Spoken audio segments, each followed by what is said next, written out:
जब हम oral contraception की बात करते हैं या इमरजेंसी कंट्रासेप्शन की बात करते हैं तो उसमें जैसा कि हमने बताया कि प्रोजेस्टेरॉन एस्ट्रोजन हार्मोन का इस्तेमाल किया जाता है, ठीक है, पिल्स का इस्तेमाल किया जाता है या अगर आईयूडीएस लगाया जाता है तो उसके ऊपर प्रोजेस्टेरॉन की कोटिंग लगाई जाती है। तो एनसीईआरटी बुक में जो इमरजेंसी कंट्रासेप्शन का जिक्र है तो उसमें वहाँ पर बताया गया है कि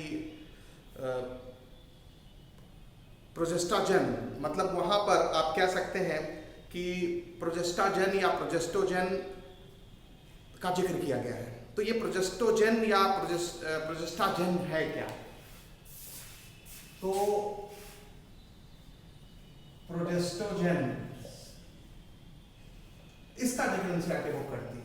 ये एक ग्रुप ऑफ स्टेरॉयड हार्मोन्स है, उसी में प्रोजेस्टेरॉन भी आता है। नेचुरल या synthetic group of steroid hormone है जो कि हमारे शरीर में जो नेचुरल हार्मोन्स के रूप में बनते हैं प्रोजेस्टेरॉन्स, उन्हीं को प्रोजेस्टाजेंस भी कहा जाता है। तो ये जो प्रोजेस्टाजन या प्रोजेस्टोजन, ये आप ध्यान रखेंगे।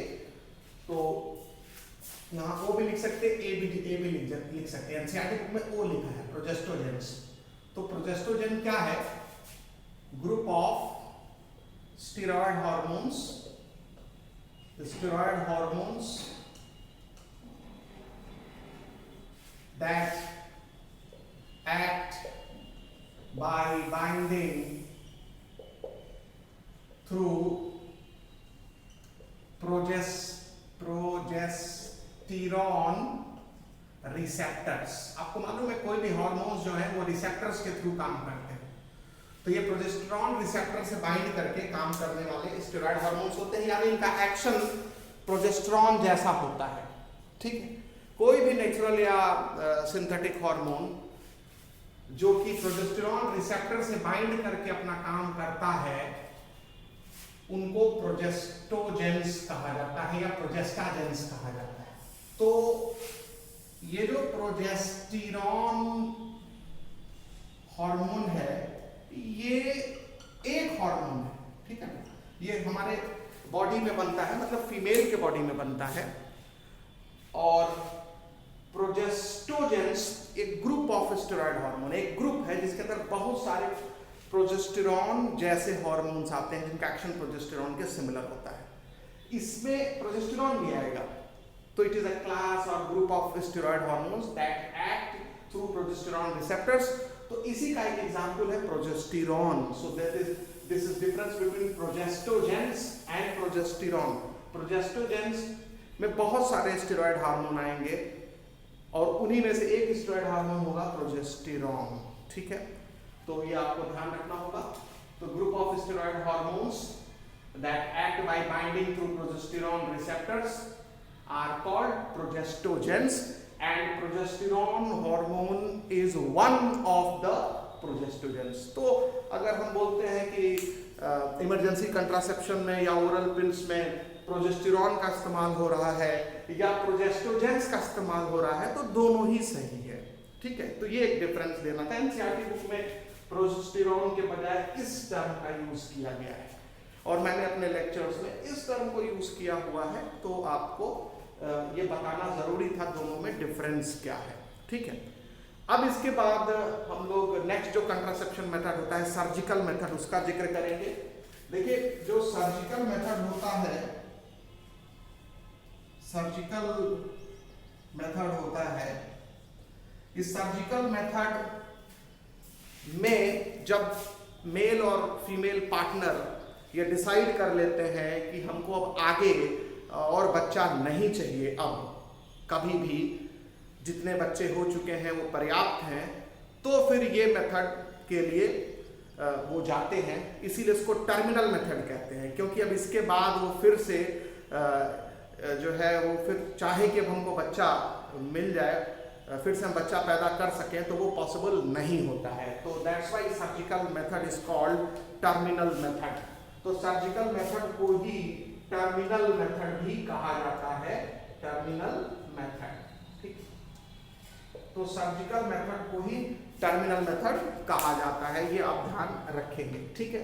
और इसी को स्टेरलाइजेशन भी कहा जाता है, यानी कि इसी को आप स्टेरलाइजेशन भी कह सकते हैं, स्टेरलाइजेशन, एस भी लिख सकते हैं, जेड भी लिख सकते हैं, स्टेरलाइजेशन मेथड भी कहा जाता है। तो सर्जिकल मेथड या टर्मिनल मेथड या स्टेरलाइजेशन मेथड, ये तीनों टर्म एक ही मीनिंग रखता है, ठीक है।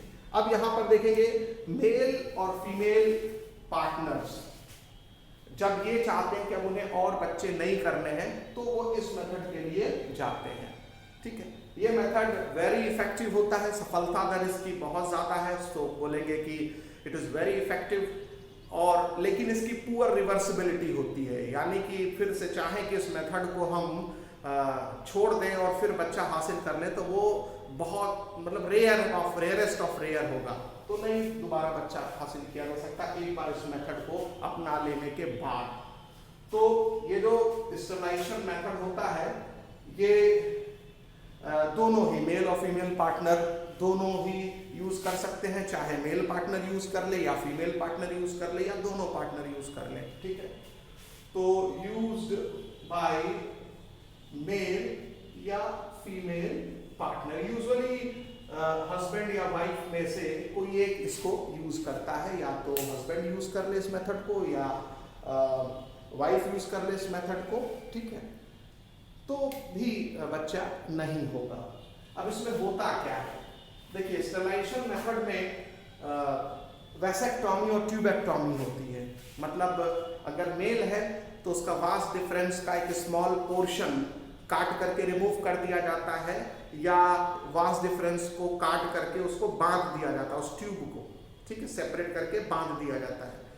तो vas deferens, small portion of vas deferens is removed और vas deferens is cut and tied, ठीक है। और इसमें एक छोटा सा इंसिजन या ऑपरेशन होता है जिसमें स्क्रोटल सैक की वॉल को काट करके अंदर जा करके वास डिफरेंस को कट करते हैं, उसके स्मॉल पीस को रिमूव कर देते हैं, या वास डिफरेंस को कट करेंगे और उसके दोनों जो कट एंड्स हैं उनको ऐसे फोल्ड करके फिर उनको थ्रेड से बांध देंगे।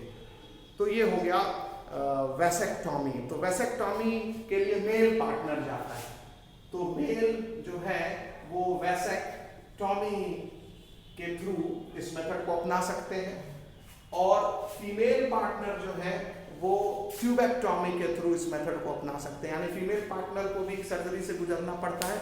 अच्छा, वैसेक्टॉमी और ट्यूबेक्टॉमी की जो सर्जरी होती है वो माइनर सर्जरी होती है, मेजर सर्जरी नहीं होती है। तो ये जो फीमेल पार्टनर है उनमें जो फेलोपियन ट्यूब होता है या ओविडक्ट होता है उसका स्मॉल पोर्शन काट करके रिमूव कर दिया जाता है, या स्मॉल पोर्शन को रिमूव नहीं करना है तो वास डिफरेंस जो फेलोपियन ट्यूब है ओविडक्ट है उसको काटा, उसके दोनों कट एंड को फोल्ड करके फिर उसको भी धागे से बांध देते हैं। इसके लिए एब्डोमेन में, लोअर एब्डोमेन में छोटा सा कट लगा करके अंदर जाके ये प्रोसीजर करना पड़ता है, या फिर वेजाइना के थ्रू ये प्रोसीजर करना पड़ता है। तो फीमेल पार्टनर जो है वो ट्यूबेक्टॉमी कराती हैं, और ये ट्यूबेक्टॉमी करा करके वो सर्जिकल मेथड को अपनाती हैं। तो वैसेक्टॉमी में क्या होता है, वैसेक्टॉमी में small portion of vas deferens is removed या vas difference is cut and tied, ठीक है, ये हो गया। और ये जो प्रोसीजर किया जाता है ये स्क्रोटम वाले हिस्से में एक छोटा सा चीरा लगा करके किया जाता है, ठीक है। तो फॉर दिस, ये जो भी कुछ करने के लिए, for this cut or incision is made in scrotum, ठीक है, यानी स्क्रोटम के थ्रू ये प्रोसीजर किया जाता है। इसमें एब्डोमेन का ऑपरेशन नहीं होता, स्क्रोटम, क्योंकि टेस्टिस से ही तो एपिडिडाइमिस चिपका रहता है और इसी वास डिफरेंस निकलता है। अगर आप ह्यूमन रिप्रोडक्टिव सिस्टम को ऑब्जर्व करेंगे तो आपको ये समझ में आएगा। अच्छा, जो ट्यूबेक्टॉमी होता है ट्यूबेक्टॉमी में क्या होता है? ट्यूबेक्टॉमी में small portion of fallopian tube और ओविडक्ट इज रिमूव्ड। तो स्मॉल पोर्शन ऑफ ओविडक्ट, ठीक है, या फैलोपियन ट्यूब जो भी कह लीजिए, फैलोपियन ट्यूब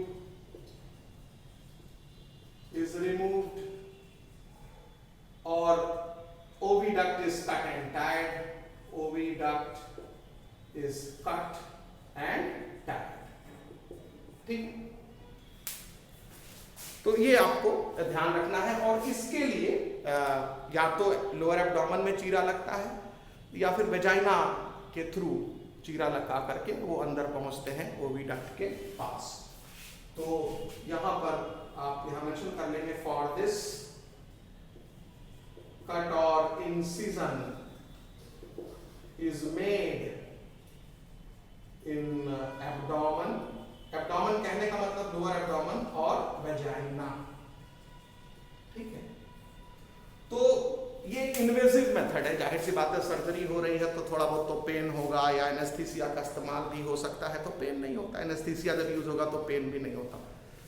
तो ये हो गया वैसेक्टॉमी और ट्यूबेक्टॉमी, क्योंकि एक बार जब वास डिफरेंस बंद कर दिया जाएगा या फैलोपियन ट्यूब बंद कर दिया जाएगा बांध करके, या बीच से कुछ पोर्शन रिमूव कर दिया जाएगा, तो फिर सीमेन या स्पर्म का ट्रांसफर, बेसिकली स्पर्म का ट्रांसफर नहीं हो पाएगा मेल में, और फीमेल में जब ओविडक्ट बांध दिया जाएगा, जैसे मेल में जब वास डिफरेंस बांध दिया गया है तो स्पर्म का ट्रांसफर नहीं हो पाएगा वेजाइना में। सीमेन तो जाएगा, सीमेन का मतलब सेमिनल, क्योंकि सेमिनल प्लाज्मा तो जाएगा ही, प्रोस्टेट ग्लैंड का सिक्रीशन, सेमिनल वेसिकल का सिक्रीशन, बल्बोरेथ्रल ग्लैंड का सिक्रीशन, वो तो पेनिस के रास्ते वेजाइना में आएगा नॉर्मल जब सेक्स होगा तो, लेकिन उसमें स्पर्म नहीं जाएगा क्योंकि स्पर्म ले जाने वाला ट्यूब को आपने ब्लॉक कर दिया है। तो यानी कि जो पर्सन जिसकी वैसेक्टॉमी होगी वो एक तरह से देखा जाए तो इसमें सीमेन तो रिलीज होगा, सीमेन इज रिलीज्ड, ठीक है, सीमेन इज रिलीज्ड, इसमें सीमेन तो रिलीज होगा विदाउट स्पर्म, उसमें स्पर्म नहीं होगा, यानी सीमेन में सिर्फ सेमिनल प्लाज्मा होगा। सीमेन में क्या होगा? सिर्फ seminal plasma, only seminal plasma is present, यानी सीमेन तो इसमें रिलीज होगा इज विदाउट स्पर्म, यानी ओनली कंटेन्स सेमिनल प्लाज्मा, इसमें केवल सेमिनल प्लाज्मा होगा। जब भी सेक्स करेगा तो फीमेल के वजाइना में ये सिर्फ सेमिनल प्लाज्मा छोड़ पाएगा, वास डिफरेंस तो उसका काट के बांध दिया गया है तो उससे स्पर्म नहीं जाएगा, ठीक है। तो वही हमने लिख दिया है। और फीमेल पार्टनर जिसका कि फैलोपियन ट्यूब ब्लॉक कर दिया गया है तो उसमें स्पर्म फर्टिलाइज नहीं कर पाएगा, ओवम तक पहुंच ही नहीं पाएगा, कोई रास्ता बीच में बंद है। तो याद रखेंगे कि मकसद क्या है सर्जिकल मेथड का या टर्मिनल मेथड का? सर्जिकल मेथड या टर्मिनल मेथड का मकसद होता है ये एक्चुअली गैमीट ट्रांसफर को प्रिवेंट करता है। तो ये ध्यान रखेंगे कि ब्लॉक गैमीट ट्रांसपोर्ट, तो block gamete transport, block gamete transport, तो गैमीट ट्रांसपोर्ट को ब्लॉक करता है, thus prevent conception, conception means fertilization, thus prevent conception or fertilization, thus prevent conception, conception का मतलब होता है fertilization, ठीक है, यानी सर्जिकल मेथड से फर्टिलाइजेशन को अवॉइड किया जाता है, ठीक है, और फर्टिलाइजेशन, तो कंसेप्शन मींस फर्टिलाइजेशन, तो ये अवॉइड होता है सर्जिकल मेथड से, ठीक है। तो यहां पर ये चीज आपको समझ में आ गया कि जो सर्जिकल मेथड है वो टर्मिनल मेथड क्यों बोलते हैं, क्योंकि अब इसके बाद, इस मेथड को अपनाने के बाद अब जो पेरेंट है मतलब मेल और फीमेल पार्टनर है वो फिर से बच्चा हासिल नहीं कर सकते, कि एक बार जो वास डिफरेंस का पोर्शन रिमूव कर दिया गया या फैलोपियन ट्यूब का पोर्शन रिमूव कर दिया गया सर्जरी के द्वारा, तो फिर उसको दोबारा जोड़ देना ये रेयर होता है, इसका सक्सेस चांस बहुत ही कम होता है। तो सर्जिकल मेथड का जो इफेक्टिवनेस है वो बहुत ज़्यादा है, परंतु उसकी रिवर्सिबिलिटी बहुत ही पुअर है, ऐसा एनसीईआरटी बुक मेंशन करती है। ये आप ध्यान रखेंगे, ठीक है। तो यहाँ पर ये चीज़ आपको ध्यान रखना पड़ेगा, ठीक है। ये क्लियर हो गया।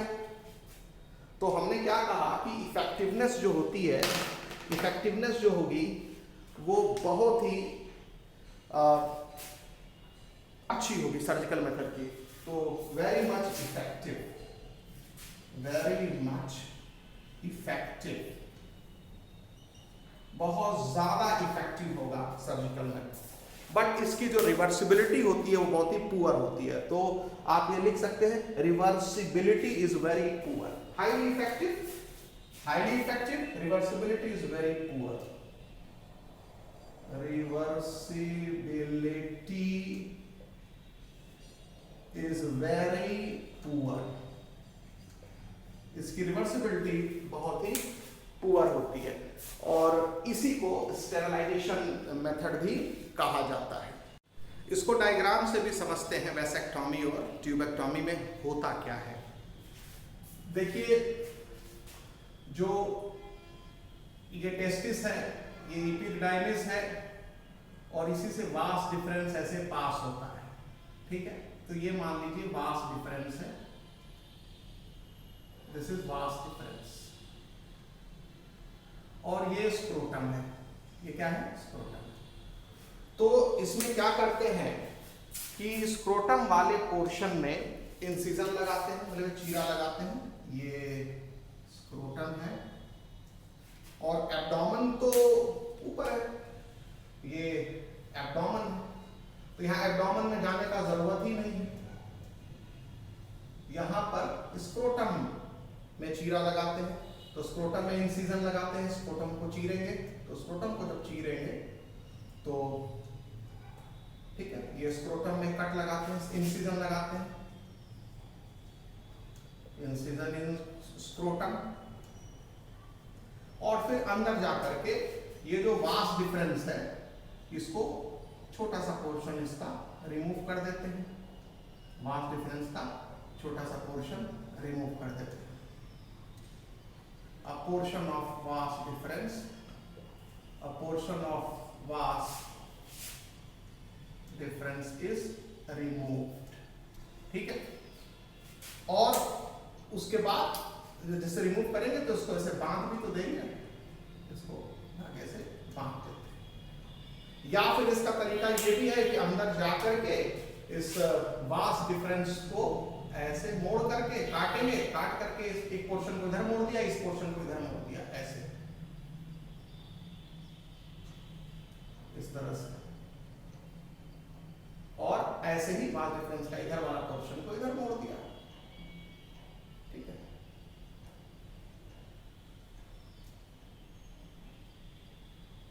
यहां कट लगा के ऐसे मोड़ दिया, ऐसा मोड़ दिया। तो vas deferens is cut and tied. तो ये भी तरीका है कि या तो आप वास डिफरेंस का जो पोर्शन है वो रिमूव कर दीजिए, या दूसरा तरीका होता है vas deferens is cut and tied, ठीक है। जब आप वास डिफरेंस को रिमूव करेंगे छोटा सा पोर्शन, तब भी आपको बांधना पड़ेगा, टाई करना पड़ेगा दोनों एंड पे। तो अब क्या होगा, स्पर्म बंद करके यही रुक जाएगा, आगे जा ही नहीं पाएगा। तो पेनिस से आगे तो सेमिनल वेसिकल है, प्रोस्टेट ग्लैंड है, बल्बर ग्लैंड है, उससे तो सेमिनल प्लाज्मा निकल पाएगा, लेकिन उसमें स्पर्म नहीं जा पाएगा। तो जो वास डिफरेंस जब काट दिया जाता है या बांध दिया जाता है किसी पर्सन का, तो उसमें सेमिनल प्लाज्मा ही केवल निकलता है ड्यूरिंग कोइटस और सेक्स, उसमें स्पर्म नहीं होता है, ठीक है। तो सीमन विदाउट स्पर्म। और फीमेल में क्या होगा, जो फलोपियन ट्यूब होती है उसको, ये मान लीजिए ये फलोपियन ट्यूब है, तो फलोपियन ट्यूब का जो पोर्शन होता है उसको एब्डोमेन, ये एब्डोमेन से सर्जरी करते हैं, तो एब्डोमेन से इंटर करते हैं उसके फलोपियन ट्यूब के पास, तो एब्डोमिनल सर्जरी होगी। और यहाँ पर फेलोपियन ट्यूब को काट करके उसका छोटा सा पोर्शन क्या कर देंगे, रिमूव कर देंगे। तो portion of oviduct is removed, जैसा कि हमने पहले बताया, small portion of oviduct is remove.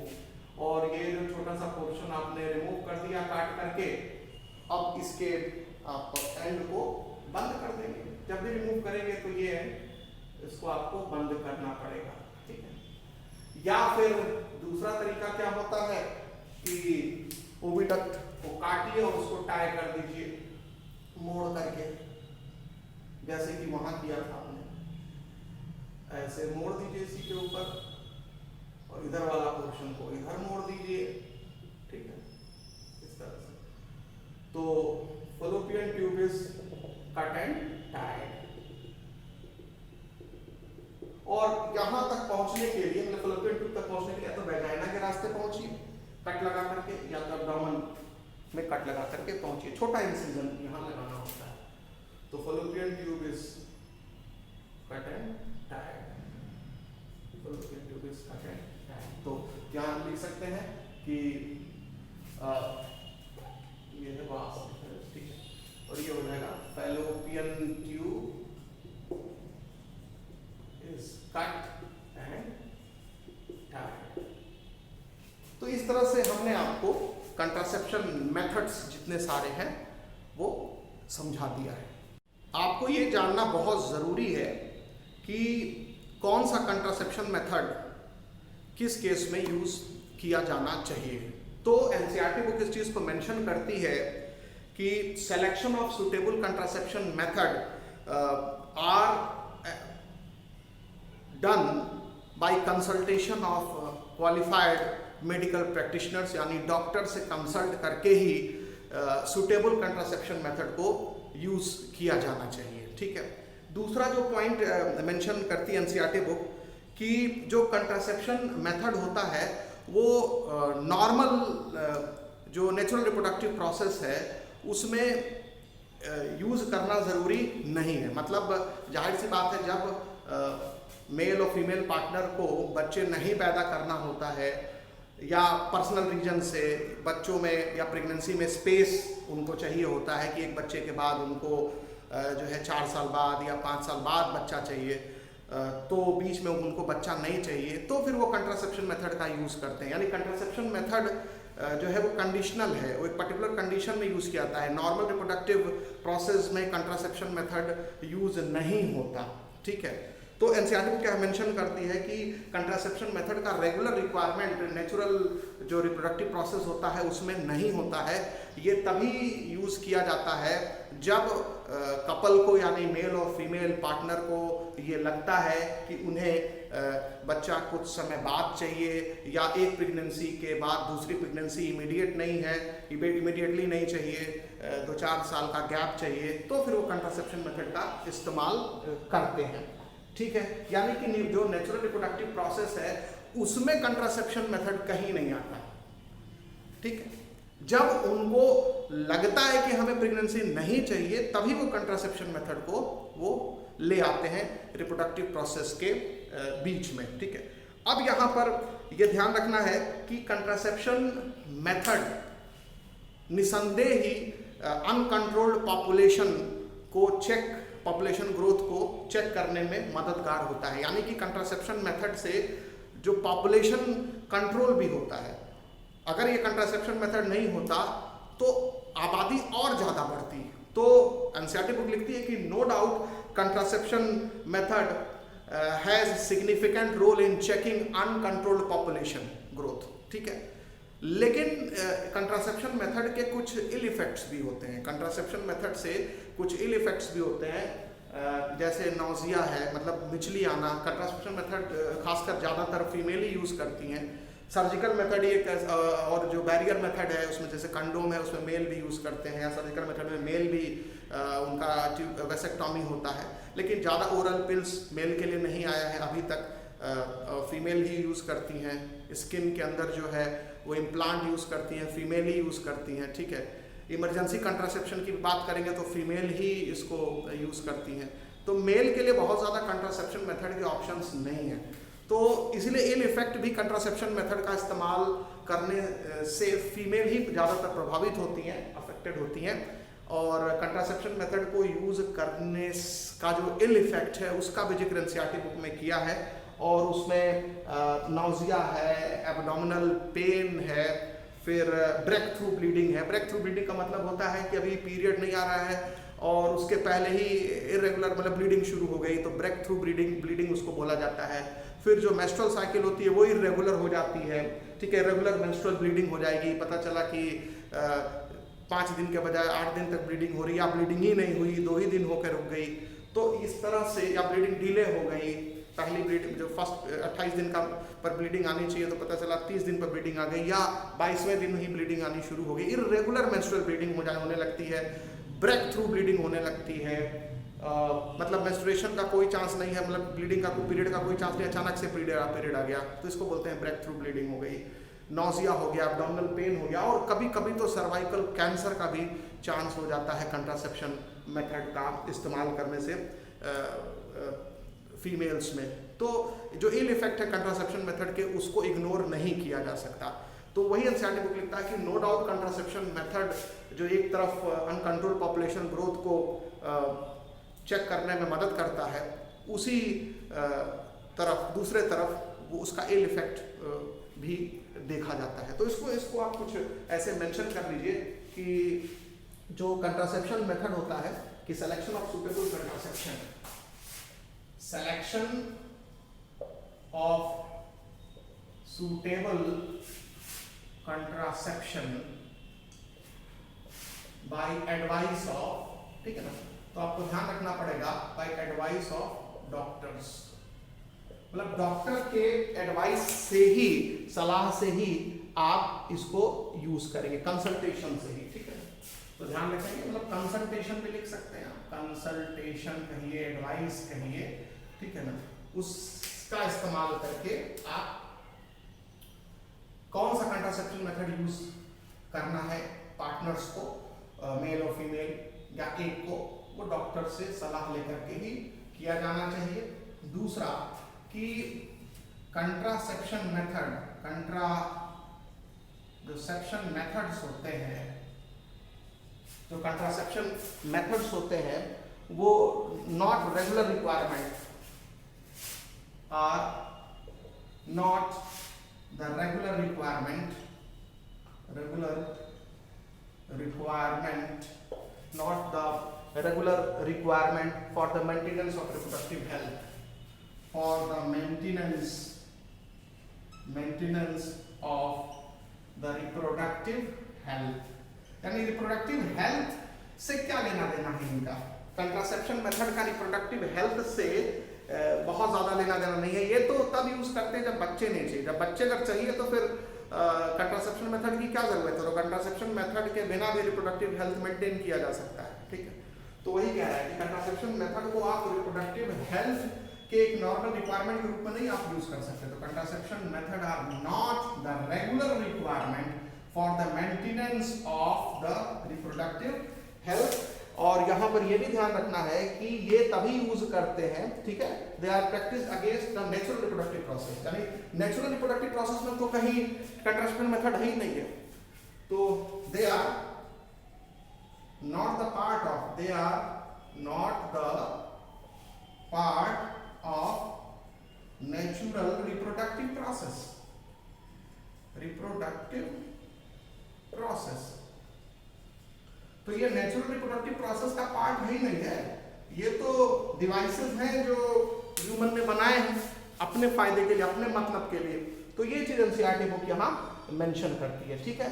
और इसको मतलब एक तरह से कहा जाए तो इंसान जो है फोर्स होता है कि आप इसको यूज करिए अगर आपको प्रेगनेंसी नहीं चाहिए तो one is force to use these method and one is forced,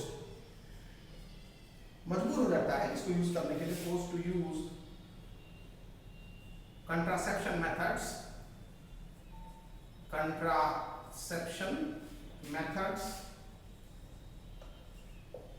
to avoid pregnancy. तो प्रेगनेंसी को अवॉइड करने के लिए ये फोर्स हो जाता है, ठीक है, प्रेगनेंसी और डिले और स्पेस प्रेगनेंसी, और डिले और स्पेस, वही चीज है, स्पेस प्रेगनेंसी। तो प्रेगनेंसी को अगर डिले करना है या प्रेगनेंसी को अगर अवॉइड करना है तो इंसान को इसको इस्तेमाल करना पड़ता है, यानी वो फोर्स्ड हो जाता है इसको यूज करने के लिए। तो कहीं भी ये जो है वो नेचुरल रिप्रोडक्टिव प्रोसेस का पार्ट नहीं है। इसको तब आता है रिप्रोडक्टिव प्रोसेस में जब इंसान चाहता है कि प्रेगनेंसी ना हो या प्रेगनेंसी को डिले किया जाए। तो ये आप पॉइंट बाय पॉइंट इसको आप मेंशन करते जाएंगे, समझते जाएंगे। इसके बाद फिर जो एनसीईआरटी बुक लास्टली इस पोर्शन में लिखती है कंट्रासेप्शन मेथड में कि नो डाउट कंट्रासेप्शन मेथड से अनकंट्रोल्ड पॉपुलेशन ग्रोथ जो है वो चेक होता है, बट इसके इल इफेक्ट्स भी हैं, तो आपको ये लिखना पड़ेगा, ठीक है। सिग्निफिकेंट रोल इन, तो कंट्रासेप्शन मेथड, इसको मैं सीएम लिखता हूं, has significant role in checking uncontrolled growth, checking uncontrolled growth. Contraception method has significant role in checking uncontrolled growth of population. ये पहले भी मैं आपको बता चुका हूँ, growth of population, ठीक है। But it has ill effect too on the user, जो भी इसको यूज करता है। ज्यादातर कंट्रासेप्शन मेथड कौन यूज करता है? फीमेल्स यूज करती हैं, तो उसके ऊपर इसका इल इफेक्ट होता है। तो इसके इल इफेक्ट होते हैं यूजर पर, इल इफेक्ट। अब इल इफेक्ट में क्या क्या होता है? नाउजिया होता है, ठीक है, एब्डोमिनल पेन होता है, एब्डोमेन में अक्सर पेन रहेगा, एब्डोमिनल पेन होता है, फिर ब्रेक थ्रू ब्लीडिंग होती है, ब्रेक थ्रू ब्लीडिंग बता चुके हैं, अचानक से ब्लीडिंग होने लगेगी यूट्रस से, मतलब पीरियड जैसा। उसके बाद इररेगुलर या एबनॉर्मल मेंस्ट्रुअल ब्लीडिंग होने लगेगी, जितना ड्यूरेशन का होना चाहिए उससे बहुत ज़्यादा लंबा, या जब होना चाहिए तब नहीं, उसके थोड़ा पहले या उसके काफ़ी बाद डिलेड या अर्ली ब्लीडिंग शुरू हो जाती है। तो ये कहने का मतलब है, तो irregular menstrual bleeding, irregular menstrual bleeding होने लगती है। और इसके बाद सर्वाइकल कैंसर का भी खतरा रहता है, तो ये ध्यान रखेंगे। Breast cancer, cervical breast cancer क्या होता है? तो ब्रेस्ट कैंसर, सर्वाइकल कैंसर देखिए ये ह्यूमन पैपिलोमा वायरस से होता है, मतलब एसटीडी, सेक्सुअली ट्रांसमिटेड डिजीज, जिसका जिक्र हम आगे करेंगे। तो जनरली सर्वाइकल कैंसर उससे होता है, लेकिन जो कंट्रासेप्शन मेथड हम यूज करते हैं उसमें ब्रेस्ट कैंसर का चांस ज़्यादा होता है। सर्वाइकल कैंसर भी हो सकता है, बट उसका चांस कम होता है, उसका वो इन्फेक्शन की वजह से होता है सर्वाइकल कैंसर ज़्यादातर, ठीक है ना। तो आजकल तो वैक्सीन आ गई हैं, क्योंकि बहुत सारे फीमेल में सर्वाइकल कैंसर होता है, तो इसलिए टीनेज में उसकी वैक्सीन्स लगती हैं कि आगे चल के सर्वाइकल कैंसर ना हो पावे। तो ब्रेस्ट कैंसर का भी आप ऑकरेंस हो सकता है, nausea, abdominal pain, breakthrough bleeding, irregular menstrual bleeding, breast cancer and sometimes cervical cancer, and sometimes, लेकिन वो ध्यान रखिएगा, ब्रेस्ट कैंसर तो कॉमन हो जाएगा, लेकिन सर्वाइकल कैंसर के रिस्पेक्ट में, एंड समटाइम्स सर्वाइकल कैंसर, ठीक है। तो ये it is mainly due to human papilloma virus, it is, ये एनसीईआरटी बुक में नहीं है, mainly due to human papilloma virus, HPV. HPV का मतलब होता है human papilloma virus, human papilloma virus, इससे होता है, ठीक है। अब हम लोग एमटीपी के बारे में डिस्कशन करेंगे। देखिए एमटीपी का फुल फॉर्म होता है मेडिकल टर्मिनेशन ऑफ प्रेगनेंसी, इसी को इंड्यूस्ड एबॉर्शन भी कहा जाता है। एमटीपी का जब डेफिनेशन आप देखेंगे तो एनसीईआरटी बुक ने मेंशन किया है कि जब इंटेंशनल या वॉलंटरली टर्मिनेशन ऑफ प्रेगनेंसी कराई जाती है बिफोर फुल टर्म, यानी 9 महीने की प्रेगनेंसी के पहले ही, यानी फिटस फुल डेवलप हो जाए और पार्ट्यूशन हो जाए उससे पहले ही अगर उसको टर्मिनेट कर दिया जाए चाह करके विलफुली, तो उसी को कहा जाता है इंड्यूस्ड एबॉर्शन या मेडिकल टर्मिनेशन ऑफ प्रेगनेंसी। तो एमटीपी जो है उसका फुल फॉर्म होता है medical termination of pregnancy. MTP is medical termination of pregnancy, ठीक है।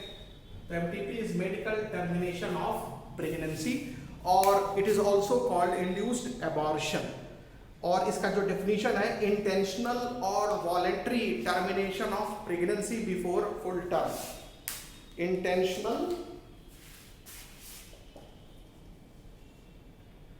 ठीक है, इंटेंशनल या वॉलेंट्री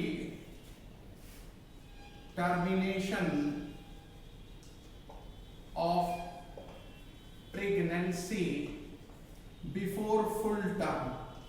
बिफोर फुल टर्म यानी कि आपको मालूम है 9 महीने पर फुल टर्म होता है, उसी के बाद पार्ट्यूरेशन होता है, बच्चा पैदा होता है।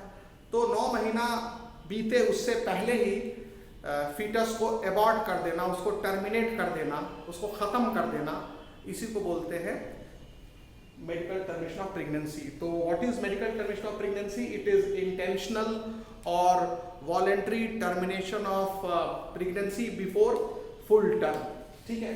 तो इंटेंशनल या voluntary termination of pregnancy before full term, ठीक है, ये आपको ध्यान रखना पड़ेगा।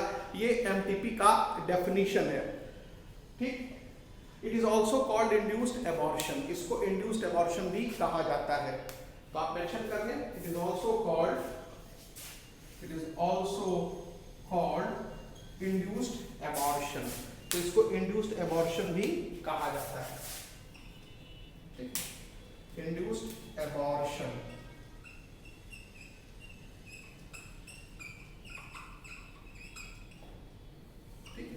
तो अगर एक फीमेल प्रेग्नेंट है और अपने वो फीटस को डिस्ट्रॉय करना चाहती है, खत्म करना चाहती है, यही मतलब हुआ एमटीपी का, मेडिकल टर्मिनेशन ऑफ प्रेगनेंसी। क्योंकि इसमें डॉक्टर की हेल्प लेनी पड़ती है, ट्रेन नर्सेस, ट्रेन डॉक्टर्स की हेल्प लेनी पड़ती है, तो इसलिए मेडिकल टर्मिनेशन ऑफ प्रेगनेंसी को कहते हैं, ठीक है। कई बार एबॉर्शन अपने वजह से भी हो जाता है, गिर गई फीमेल, चोट लग गई, या यूट्रस की दीवार कमजोर है, इम्प्लांटेशन जो है वो ठीक से नहीं हो पाया है, तो कुछ समय बाद एम्ब्रियो अपने आप ही टर्मिनेट कर जाता है, तो वो नेचुरल टर्मिनेशन ऑफ प्रेगनेंसी हो गई। यहाँ तो प्रेगनेंसी को जानबूझ करके गिराया जा रहा है, ख़त्म किया जा रहा है, तो ये हो गया मेडिकल टर्मिनेशन ऑफ प्रेगनेंसी। अब अंदाज़ा लगा लीजिए कि पूरे दुनिया में कितने एमटीपी होते हैं। तो उसका एक डेटा दिया है एनसीईआरटी बुक में कि about 45 to 50 millions of MTP is performed all over the world per year। यानी कि कितने MTP परफॉर्म होते हैं, कितने MTP परफॉर्म होते हैं? About 45 to 50 millions MTPs are performed all over the world each year, in a year, ठीक है, in a year भी लिख सकते हैं या each year भी लिख सकते हैं, तो ये आपको ध्यान रखना है। तो मैं यहाँ in a year भी लिख देता हूँ, बात वही in a year।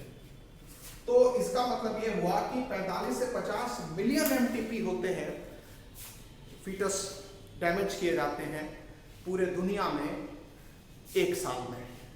बहुत बड़ी मात्रा है, लगभग ये 1/5 होता है total number of pregnancy conceived all over the world. यानी कि दुनिया भर में एक साल में जितनी फीमेल प्रेग्नेंट होती हैं, जितनी प्रेगनेंसीज एक साल में होती हैं पूरे दुनिया में, उसका 1/5 अबॉर्ट करा दिया जाता है। तो ये ये एक्चुअली 1/5 है of the total conceived pregnancies all over the world.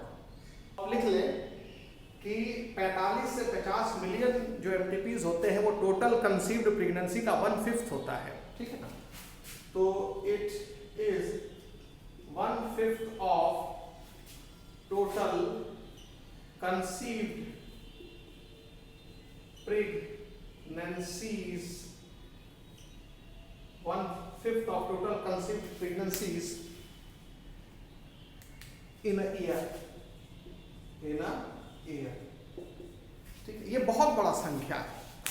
अब यहां पर आपको ये ध्यान रखना पड़ेगा कि एमटीपी का इसका मतलब सिग्निफिकेंट रोल है पॉपुलेशन को कम करने में, यानी no doubt MTP has a significant role in decreasing the population, लेकिन पॉपुलेशन को घटाने के लिए ये मेथड अपनाना ये इलीगल है। इससे पॉपुलेशन कम होता है, सही है, जाहिर सी बात है कि जितनी कंसीव प्रेगनेंसीज है उसका 1/5 कम हो जा रहा है। किसके वजह से? एमटीपी की वजह से। तो इसका मतलब समझ में तो आता है कि एमटीपी की वजह से पॉपुलेशन कम होता है, लेकिन it is not the mean for that purpose. तो एमटीपी इस पर्पस से थोड़ी ना लोग कराने जाते हैं कि दुनिया भर की आबादी कम करनी है, तो ये इलीगल है। तो यहां पर लिखना पड़ेगा कि एमटीपी से क्या होता है, has significant role in decreasing, has significant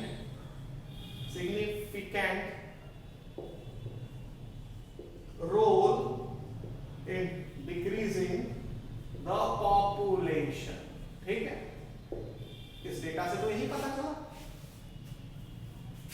MTP has significant role in decreasing the population, ठीक है, but it is not meant for that purpose, but it is not meant for this purpose, that purpose, जो भी लिखिए, ठीक है। तो ये इस पर्पस के लिए नहीं बना हुआ है, ठीक है। तो ये हो गया कि एमटीपी क्या है, साल भर में पूरे दुनिया में कितने एमटीपी होते हैं, एमटीपी से पॉपुलेशन चेक लगता है, लेकिन एमटीपी इस पर्पस के लिए नहीं बना हुआ है। ये चीजें अभी तक हमने क्लियर की हैं। अब इसके बाद ये डिफरेंट कंट्रीज में ये डिबेट चलता रहता है, चला भी है बहुत लंबे समय से कि एमटीपी को लीगलाइज किया जाए कि ना किया जाए। इंडिया में तो लीगलाइज कर दिया गया एमटीपी को, तो ये एक डिबेट का विषय रहता है कि एमटीपी को लीगल करें या ना करें अलग अलग कंट्रीज में, लेकिन इंडिया में एमटीपी को लीगलाइज किया गया। तो कब किया गया? तो 1971 में। तो लिख लेंगे government of India legalized MTP in 1971। तो government of India legalized MTP in 1971, यानी गवर्नमेंट ऑफ इंडिया ने एमटीपी को लीगलाइज कर दिया 1971 में, यानी एमटीपी एक्ट 1971 में आया। कहने का मतलब यह पार्लियामेंट में ये एक्ट पास हुआ। तो ये आपको ध्यान रखना पड़ेगा, और विद स्ट्रिक्ट कंडीशंस। तो government of India legalise MTP, क्योंकि एमटीपी अलाउ कर दिया तो इसका मिसयूज भी तो होगा बहुत सारा, तो स्ट्रिक्ट कंडीशंस ताकि इसका मिसयूज ना हो सके, इसके साथ इस एक्ट को लीगलाइज किया। तो government of India legalise MTP in 1971, ठीक है, with some strict conditions to stop its misuse. तो अब उसके मिसयूज को रोकने के लिए, ठीक है, to avoid its misuse, to avoid its misuse, ये ध्यान रखना है। तो एमटीपी का मिसयूज ना हो सके, इस चीज को ध्यान में रखते हुए उसमें कुछ स्ट्रिक्ट प्रोविजन डाले गए एमटीपी एक्ट में गवर्नमेंट ऑफ इंडिया के द्वारा, और ये एमटीपी एक्ट जो है वो पास हुआ 1971 में। और अक्सर जब ये एक्ट पास होता है तो उसके एक्ट में आने, मतलब उसका प्रचलन में आने में लगभग 6 महीने साल भर टाइम लगता है। तो MTP Act was passed in 1971 and it came into act in 1972। ठीक, पास तो 71 में हुआ, NCERT बुक में 71 का ही जिक्र है। ठीक है, कोई भी एक्ट जब बनता है पार्लियामेंट में तो पेपर फॉर्मेलिटी और डिफरेंट स्टेट्स तक पहुंचने में इस इंफॉर्मेशन के समय लग जाता है, तो लगभग वो साल भर, 1.5 साल का टाइम, 2 साल का टाइम लग जाता है उसके फोर्स में आने में, ठीक है। तो MTP act was pass in 1971 but it came into force in 1972, ये ध्यान रखना है, ठीक है। और इसमें होता क्या है, इसका सबसे बड़ा मिसयूज क्या होता है MTP का, जो गवर्नमेंट को ध्यान में रखना था, कि अक्सर लोग जो फीमेल फीटस को अबॉर्ट करवा देते हैं। फीमेल के साथ हमेशा डिस्क्रिमिनेशन होता रहा है, खासकर इंडियन सोसाइटी में, इंडियन कल्चर में पुराने समय से अगर आप देखें तो उस चीज़ को ध्यान में रखते हुए और सेक्स रेशियो इसलिए गड़बड़ हो जाता है, लोग फीमेल फिटस को मार देते हैं तो लड़कियों की संख्या कम हो जाती है। बहुत सारे स्टेट में, हरियाणा जैसे स्टेट में, खासकर जो वेस्टर्न पार्ट ऑफ इंडिया है, वहाँ ये चीज़ ज़्यादा देखा जाता है कि लोग अगर पता चलता है उनको कि फीमेल, प्रेग्नेंट फीमेल जो है लेडी के अंदर फीमेल फिटस है, तो उसको उसके परिवार वाले जो हैं वो ख़त्म करा देते हैं, पैदा ही नहीं होने देते हैं। तो उससे मेल की संख्या बढ़ जाती है, फीमेल की संख्या कम हो जाती है, तो सेक्स रेशियो गड़बड़ हो जाता है। ये सबसे बड़ा ड्रॉबैक होता है, हो सकता है MTP का।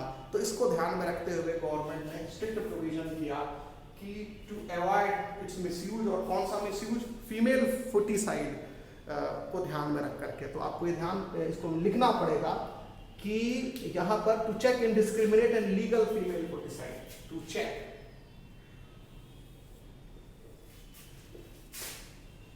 टू चेक, यहाँ पर ये क्लियर रखना पड़ेगा, इनडिस्क्रिमिनेट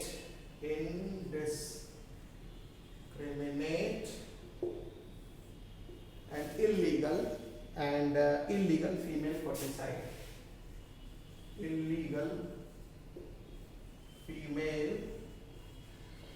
फर्टिसाइड्स, ठीक है, female foeticides which are very high in India, which are very high in India, which are very high in India. India में बहुत ज़्यादा ये है कि फीमेल फिटस को मार दो, क्योंकि अब सोचते हुए लोग क्यों फीमेल फिटस को मार देते हैं? लालच। क्योंकि भारत में दहेज एक प्रथा आप सुने होंगे कि फीमेल जब जाती है शादी होकर के अपने ससुराल, तो अपने साथ बहुत सारा दहेज लेके जाती है। लड़के वालों को लालच रहता है, उस एक फीमेल आ रही है उनके घर में, इसकी चिंता नहीं है, दूसरे के घर को छोड़, अपने खुद के घर को छोड़ के एक घर में आ रही है, ये कितना बड़ा त्याग है। उसके साथ में वो पैसे भी लेके आएगी, ठीक है ना। तो जो लड़की का बाप है उसको लगता है कि मेरे पास तो पैसे हैं नहीं, मैं कैसे दूंगा। प्लस समाज में फीमेल्स के साथ जो ब्रुटैलिटी होती है, तो फादर को या घर वालों को उसके लगता है, जो तथा इस घटिया सोच के लोग होते हैं, उनकी बात मैं कर रहा हूँ, कि मैं अपने बेटिया को सुरक्षा नहीं दे पाऊँगा, मैं उसको दहेज नहीं दे पाऊँगा, ठीक है ना, पढ़ा लिखा नहीं पाऊँगा, वो जब मैं नहीं रहूँगा तो उसका क्या होगा, लड़का तो किसी तरह जी लेगा। इस तरह की सोच वाले वो खासकर अपने बच्चियों को जो है वो टर्मिनेट करा देते हैं, पैदा ही नहीं होने देते हैं, न रहेगा बांस न बजेगी बांसुरी। कुछ इस तरह की घटिया सोच जो होती है वो लीड करती है फीमेल फिटस को अबॉर्ट करने के लिए। हालांकि आज के समय में ये बहुत कम हो गया है, ऑलमोस्ट नहीं के बराबर है अभी भी, लेकिन इंटीरियर्स में आप जाएंगे, खासकर हरियाणा के बेल्ट में, तो वहाँ पर आपको ये चीज़ें ऑब्जर्वेशन में आएंगी, ठीक है। इधर तो अब नहीं होता है, लोग जागरूक हो गए हैं, पढ़ लिख गए हैं, बेटा बेटियाँ सब एक जैसे हैं, बेटियाँ कई बार बेटों से भी बढ़ के आगे निकल रही हैं, तो इसलिए वो चीज़ें अब समय के साथ ना बदल रही हैं। बट जिस ये 71 की बात आप देखिए, आज से कितना समय पहले की बात मैं कर रहा हूँ, लगभग 50 साल। तो आप समझिए 50 साल पहले की सोच और अभी की सोच में डिफरेंस तो आएगा ही, बहुत बड़ा डिफरेंस आ गया है। तो अब उतना नहीं होता है, बट पहले बहुत होता था। तो अब आपको समझ में आ गया कि MTP में जो स्ट्रिक्ट कंडीशंस डाले गए वो मिसयूज उसका न हो पाए इसलिए डाले गए, और कौन सा मिसयूज रोकने के लिए, जो फीमेल फिटस को मार दिया जाता था MTP के सहारे से, उस चीज़ को रोकने के लिए। क्योंकि MTP अलाउ किया तो बहुत लोगों को लगा अब तो बहुत अच्छा है, तो लीगल हो गया MTP, अलाउ करेंगे वो लीगल हो गया MTP, तो चलो फिटस को अबॉर्ट करा देते हैं फीमेल फिटस को। लेकिन नहीं, वहाँ पर भी शर्तें हैं कि किन कंडीशंस में MTP करेंगे, ठीक है ना। तो इसलिए ये इसके लिए स्ट्रिक्ट प्रोविजंस बनाए गए, ये आपको ध्यान रखना पड़ेगा। अच्छा, अब ये एमटीपी की जरूरत क्या है, वाई एमटीपी, आप एनसीईआरटी में क्वेश्चन पूछती है, उसके बाद आंसर लिखती है एमटीपी जो है वो अनवांटेड प्रेगनेंसीज को रोकने के लिए। इसलिए नहीं एमटीपी हो रही कि वो फीमेल फिटस है, हम नहीं चाहते थे कि बच्चा हो बट बच्चा आ गया। हो सकता है कि जो कंट्रासेप्शन मेथड यूज किया था वो इफेक्टिव ही नहीं हुआ, पिल्स लिए पिल्स का असर ही नहीं हुआ, कंडोम यूज किया कंडोम फट गया, स्पर्म चला गया फैलोपियन ट्यूब में, प्रेगनेंसी हो गई। तो इस वजह से एमटीपी जो है वो कराया जा सकता है, बट इसको आपको प्रूव करना पड़ेगा, ये भी इसमें इतना आसान नहीं है। वो जब आप एमटीपी एक्ट के डिटेल में जाएंगे तो वो सारी चीज़ें बहुत कॉम्प्लेक्स होती गई हैं, इतना आसान नहीं है। तो आप लिखेंगे कि वाई एमटीपी, तो get rid of unwanted pregnancies. तो वाई एमटीपी इज डन, इसकी जरूरत क्या है, to get rid of unwanted pregnancies, unwanted pregnancies. तो अनवांटेड प्रेगनेंसीज को समाप्त करने के लिए एमटीपी की जरूरत की गई। और due to casual unprotected intercourse, due to casual unprotected intercourse, due to casual unprotected sex, ठीक है, due to casual unprotected intercourse कहिए या सेक्स कहिए, बात एक ही है। और फेलियर ऑफ कंट्रासेप्शन मेथड, मान लें आपने कंट्रासेप्शन मेथड ही नहीं यूज किया, और अगर यूज किया तो कंट्रासेप्शन मेथड फेल हो गया, और फेलियर ऑफ कंट्रासेप्शन मेथड, ठीक है, और फेलियर ऑफ, इसको मैं इधर लिख देता हूं, और फेलियर ऑफ कंट्रासेप्शन मेथड, उसके वजह से प्रेगनेंसी आ गई है, ठीक है, फेलियर ऑफ कंट्रासेप्शन मेथड की वजह से प्रेगनेंसी आ गई है। ड्यूरिंग कोइटस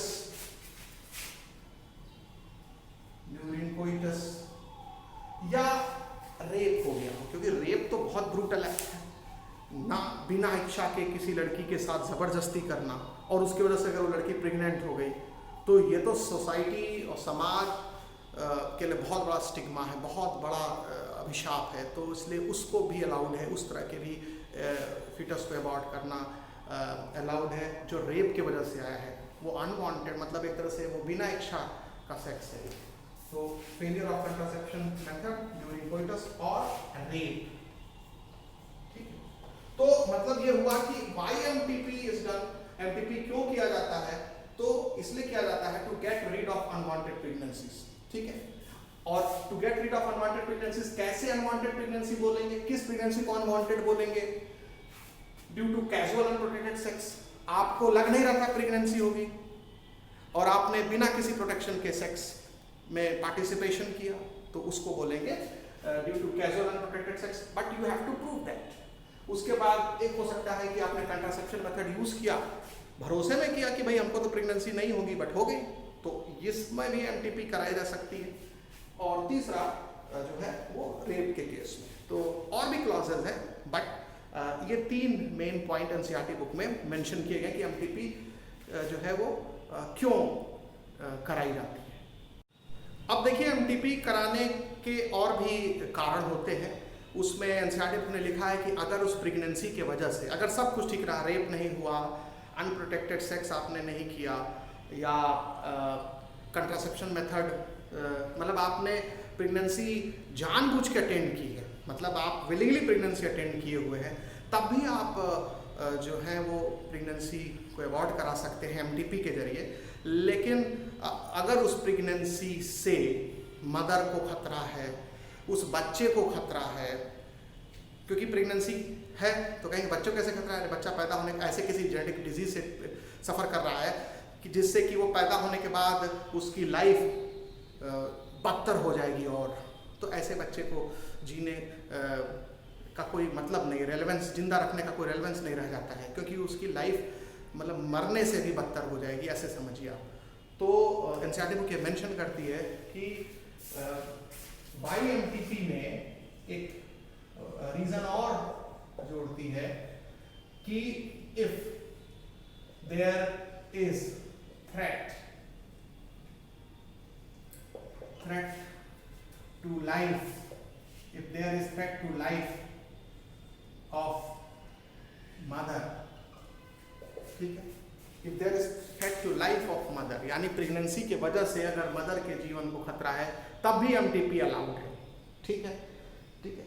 और फीटस जितनी जल्दी खत्म हो जाए वो ठीक है, वरना फीटस के लिए आगे दिक्कत होती है। फीटस और मदर और फीटस और बोथ, यानी दोनों के लिए फैटली होना है।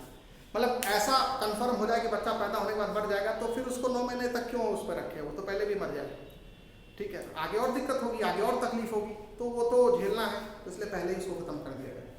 तो वाई एमटीपी इज डन, तो फिर से आपको रिवाइज करा दें। एक तो रीजन होता है कि एक अनवांटेड प्रेगनेंसी आ गई, अनवांटेड प्रेगनेंसी में होता है ड्यू टू अनप्रोटेक्टेड सेक्स, दूसरा due to failure of contraception method, और तीसरा रेप केसेस। ये 3 केसेस होते हैं जो अनवांटेड प्रेगनेंसी, मतलब प्रेगनेंसी नहीं चाह रहे थे बट प्रेग्नेंट हो गए, और ये प्रेगनेंसी आपने चाहा था, वांटेड थी प्रेगनेंसी, लेकिन आगे चल के कुछ ये ऐसे कॉम्प्लिकेशंस हो गए जिससे मदर के जान को खतरा होने वाला है या फिटस के जान को खतरा होने वाला है, अगर कंटिन्यू रही प्रेगनेंसी तो, या दोनों के जान को खतरा होने वाला है, तब भी एमटीपी परफॉर्म करेंगे और उसको अबॉर्ट कर देंगे फिटस को। तो ये बात समझ में आ गई। अच्छा, अब एमटीपी जो है वो कब कराया जाता है? तो देखिए, MTP can be done up to 20th week of pregnancy. MTP act के मुताबिक एमटीपी जो है 20 वीक ऑफ प्रेगनेंसी तक कराया जा सकता है नॉर्मल कोर्स में। तो एमटीपी एक्ट के अकॉर्डिंग हम बता रहे हैं MTP can be done up to 20th week of pregnancy, यानी वीक ऑफ प्रेगनेंसी, प्रेगनेंसी के 20 सप्ताह तक एमटीपी कराई जा सकती है। यानी अगर फिटस 20 वीक का है तो उसको अबॉर्ट कराने का प्रावधान है 20th वीक ऑफ प्रेगनेंसी, ठीक है। ये तो पहला पॉइंट हो गया। दूसरा, एमटीपी सेफ माना जाता है फर्स्ट ट्राइमेस्टर में up to 12th week of pregnancy. MTP safe, उससे बच्चे को तो मरना ही है जो फिटस है, मदर के जान को खतरा रिस्की रहता है, मदर के लाइफ के लिए रिस्की होता है एमटीपी। तो MTP is safe, MTP is safe up to first trimester, ठीक है ना। फर्स्ट ट्राइमेस्टर का मतलब होगा पहला 3 महीना, 9 महीने में से पहला 3 महीना, और पहले 3 महीने में कितने हफ्ते होते हैं? 12 हफ्ते होते हैं। तो MTP is safe up to first trimester, that is 12 week of up to 12 week of pregnancy. मतलब 12 सप्ताह से पहले अगर एमटीपी करा रहे हैं तो उसमें मदर के जान को बहुत खतरा नहीं है। लेकिन अगर 12 सप्ताह के बाद, यानी आप सेकंड ट्राइमेस्टर में घुस जाते हैं, 13वें सप्ताह, 14वें सप्ताह, 15वें सप्ताह, 16वें सप्ताह, तो फिर मदर के लाइफ को के ऊपर खतरा बढ़ जाता है।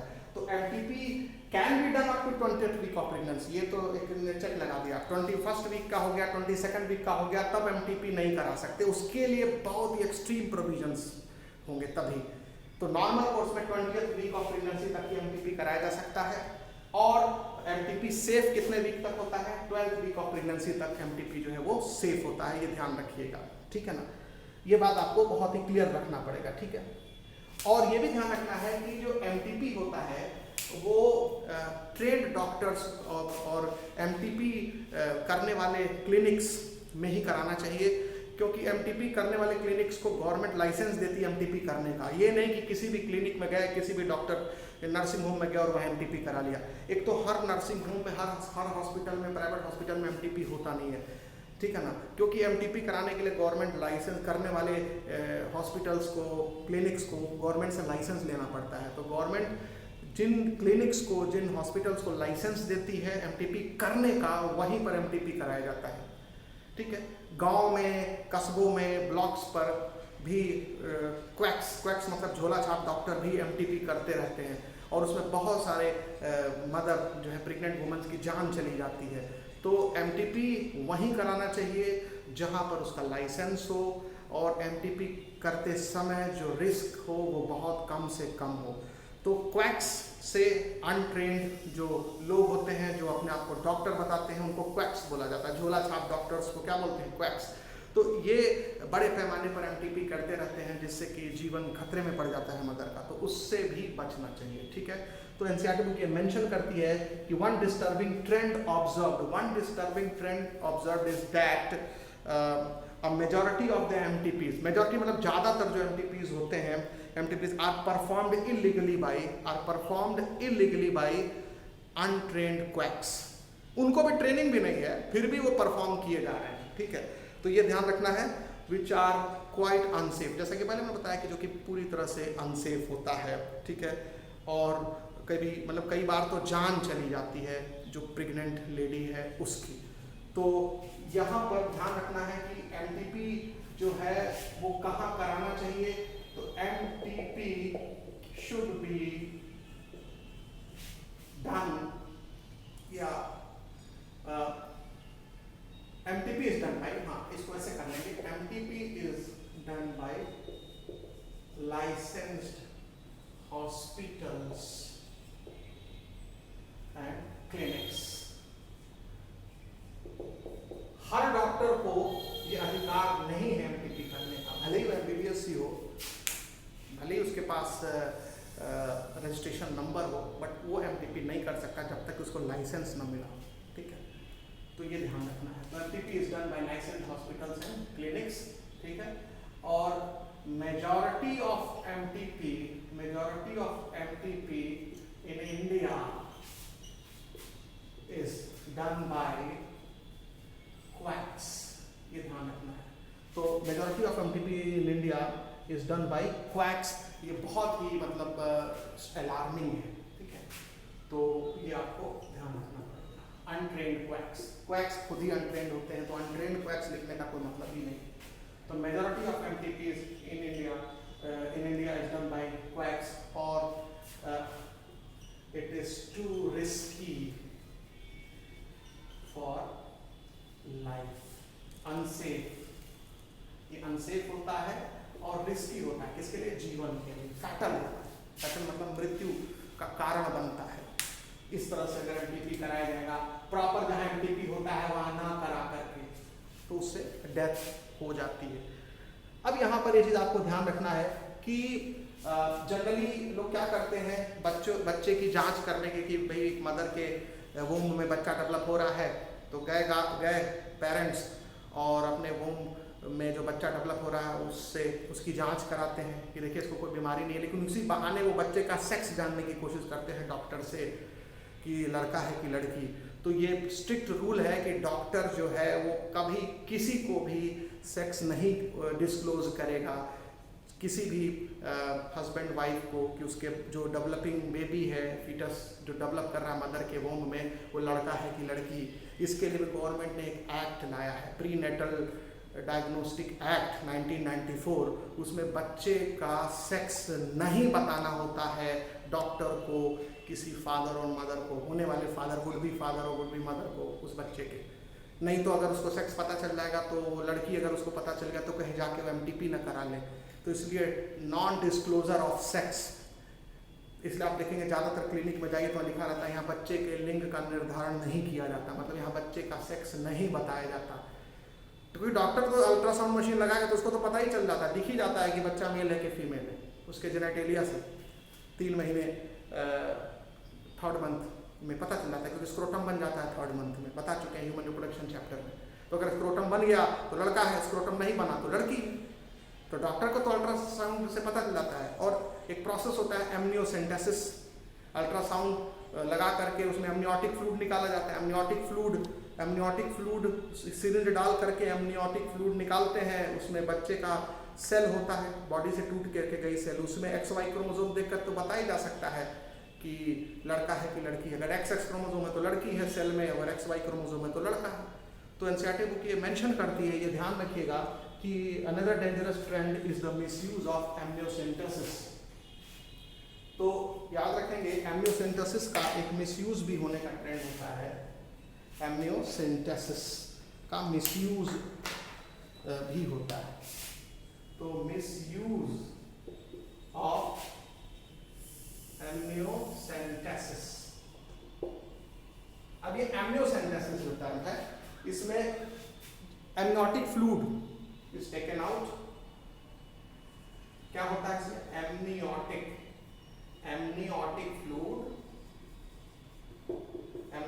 फ्लूइड इज टेकन आउट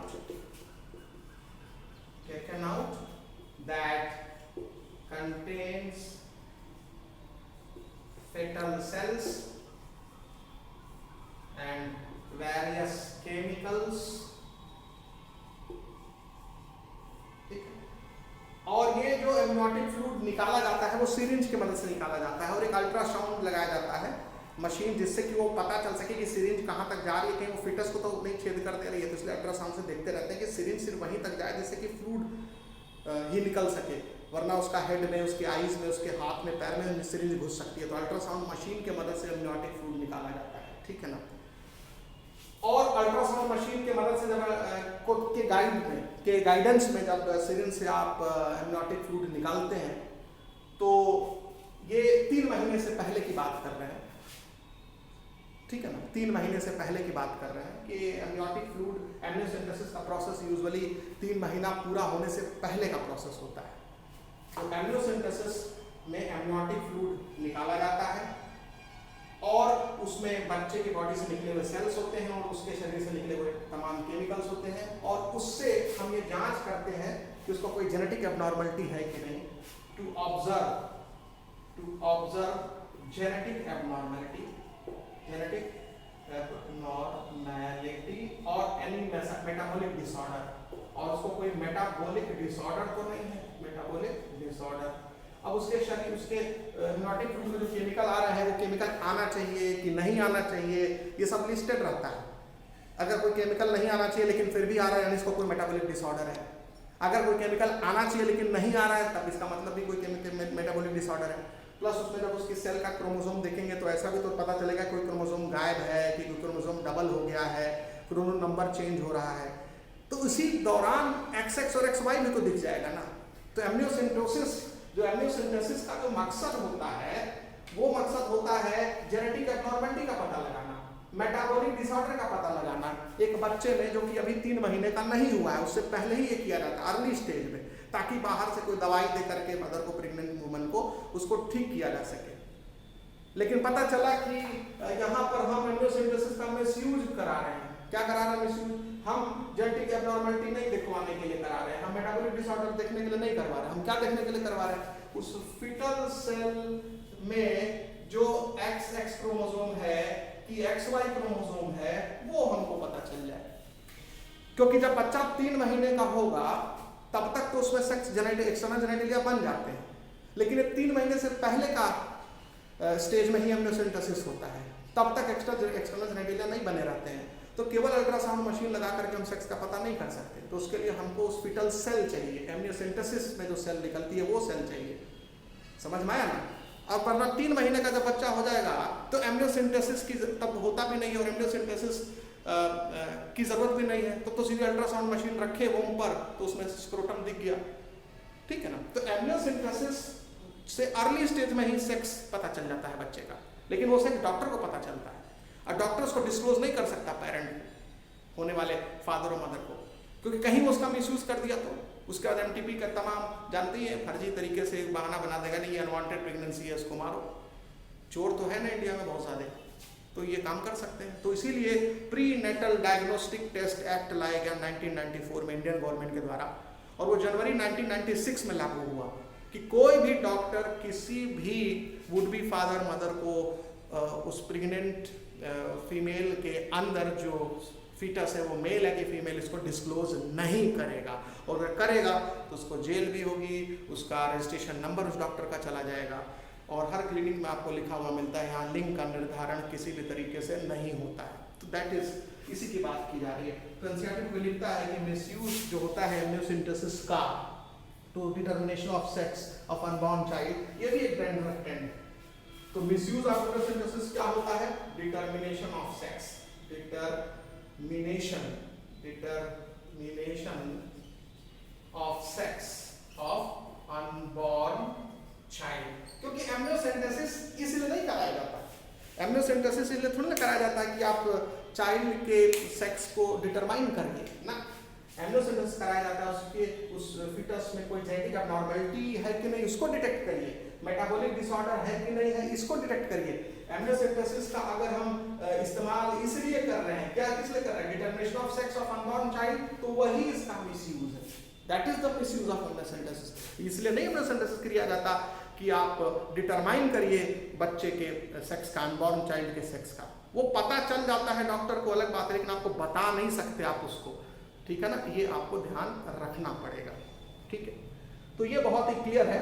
तो इम्पॉर्टेंट चीज़ वही होता है कि अगर आप इस जरिए से अगर पेरेंट को पता चल जाता है, वुड बी फादर मदर को कि फीमेल फिटस है, तो जा करके वो एमटीपी करा लेते हैं, उसका कुछ फर्जी पेपर तैयार करके, फर्जी बहाने बना करके, तो ये चीज़ जो है आपको ध्यान रखना है। अब यहाँ पर एनसीईआरटी बुक ये भी मेंशन करती है कि इफेक्टिव काउंसलिंग की ज़रूरत होनी चाहिए, इफेक्टिव काउंसलिंग होना चाहिए 3 चीज़ों पर। एक तो कि जो अनप्रोटेक्टेड कोइटस होता है, अनप्रोटेक्टेड सेक्स, उससे बचना चाहिए। अनप्रोटेक्टेड सेक्स के बचने से अनवांटेड प्रेगनेंसीज भी हो जाती हैं, पॉपुलेशन बढ़ता चला जाता है, प्लस सेक्सुअली ट्रांसमिटेड डिजीज़ भी लग जाती हैं। तो इसलिए कोशिश ये करनी चाहिए कि प्रोटेक्टेड सेक्स करना चाहिए। दूसरा जो एनसीईआरटी बुक ये मेंशन करती है, मतलब इफेक्टिव काउंसलिंग किस बारे में देनी चाहिए, जो इलीगल एबॉर्शंस कराते हैं लोग, क्वैक से कराते हैं, और अगर झूठ बोल करके एबॉर्शन कराना, ये भी तो इलीगली हुआ ना, तो इलीगल एबॉर्शन से बचना चाहिए, ठीक है। और क्योंकि इलीगल एबॉर्शन से बच्चे और माता दोनों के जान को खतरा होता है, जो प्रेग्नेंट वुमन है, जो मदर बनने वाली है, उसकी भी लाइफ आप रिस्क में डालते हैं। तो इलीगल एबॉर्शन से बचने के लिए भी कहा जाता है इफेक्टिव काउंसलिंग की ज़रूरत है। फिर टू अवॉइड अनप्रोटेक्टेड कोइटस, इसके लिए भी काउंसलिंग की ज़रूरत पड़ती है। और मोर हेल्थ केयर फैसिलिटीज़ कैसे दी जा सकती है रिप्रोडक्टिव हेल्थ के बारे में, इसके लिए भी काउंसलिंग की ज़रूरत पड़ती है इफ़ेक्टिवली।